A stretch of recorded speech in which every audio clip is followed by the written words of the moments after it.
all of that, when I sold the business, when I sold Avitan Mechanical and Beacon Heating Cooling and Delton Homes and all my companies, led me to start Avitan Business Services. I'm the co-founder. Rachel is the other. Between the two of us, we started this business.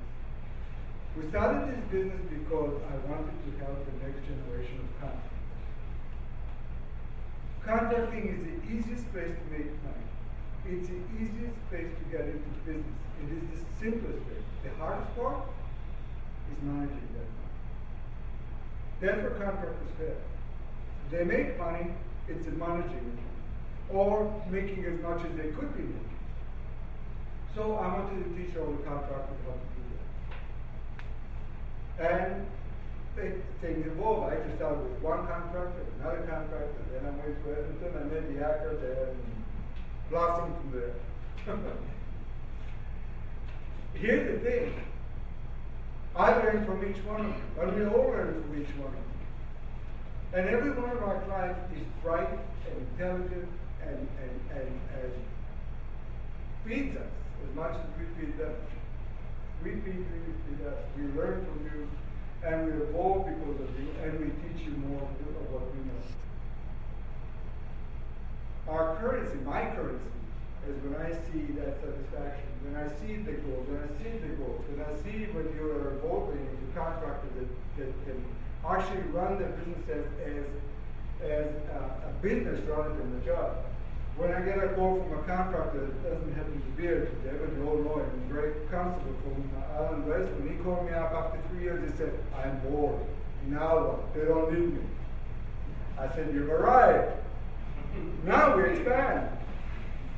So now he's building a shopping center. That is my currency. That's when I get satisfaction. And every one of us is the same way. So, what's next? All right. Work committee, what is the team? Okay, thanks, Amos. What's happening next is we have Bob coming up. Bob is going to lead us in the first segment of today's workshop. And what I'd like to say about Bob is anybody who's taken his team building or his employee morale trainings knows here is a man who knows about communication. He is an expert. So here he is. Welcome, Bob.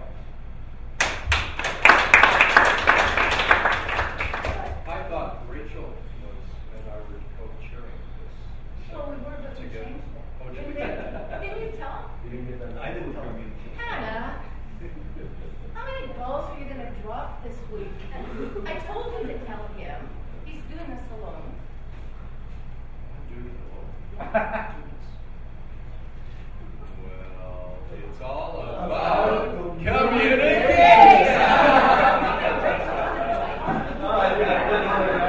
That was one. That was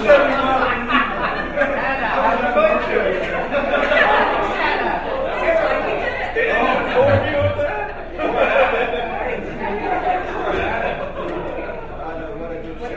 I won't apologize for the fact that we did that for Daddy's benefit. You know, he's got this great deer in the headlights look.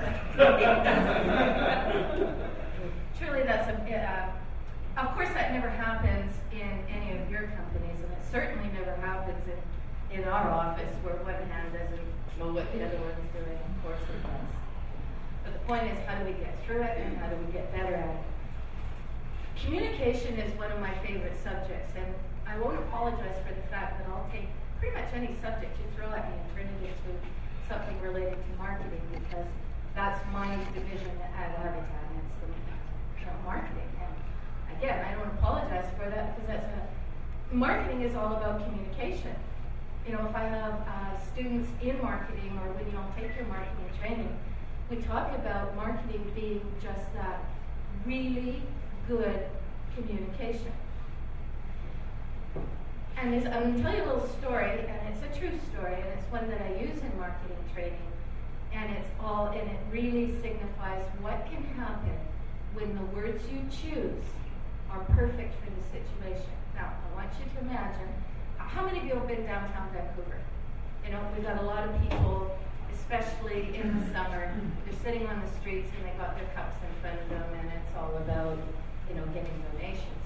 And you're walking down downtown Vancouver, and in the corner, close to a building, you see a very old gentleman, and he's obviously not doing well in life.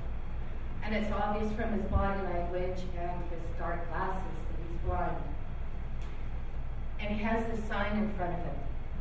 And between the hours of 9 and noon with this sign, quarters come in, nickels come in, dimes come in, and by noon he's got about $9.52.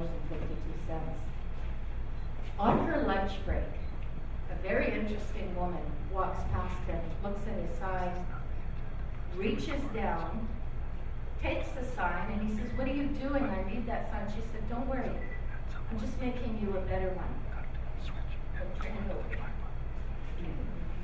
And he could hear her scratching on the cardboard, making a new sign.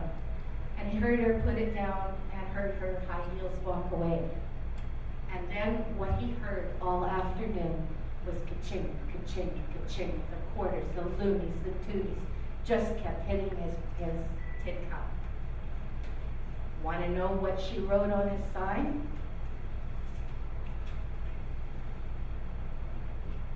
It's a beautiful day, and I cannot see it. That's good communication. I'm blind, please help is communication, because like Dan said, you're always communicating. But that's just communicating straight facts. I'm blind, please help. And in marketing, business to business, and I suggest that husbands and wives are marketing each other on a daily basis. We want to get him to do something, we want to get her to do something. There's a marketing thing that goes on. In other words, you got to market and sell this idea that you got or this thing that you want to do. And if you can choose the words carefully that evoke not just the information, i.e. I'm blind, I need help, but give them an emotional reason, that's good communication. And I want to very quickly, before I turn the mic over to Bob, I want to tell you what I know about communication. Like I said, I spent my life in it called marketing, but when it comes down to it, there's only 3 things that I know for sure about marketing. 1, about communication. Poor communication will get you a poor result, or worse. Good communication gets you a good result, or better. And the thing about communication is it's impossible not to do. Even if you think you are communicating, I'm just going to sit there and I'm not going to say a thing. Well, what do you say? Oh, I'm going to be a hermit and I'm going to go find one of the Gulf Islands and go live in a cave. What do you say? It is impossible to be alive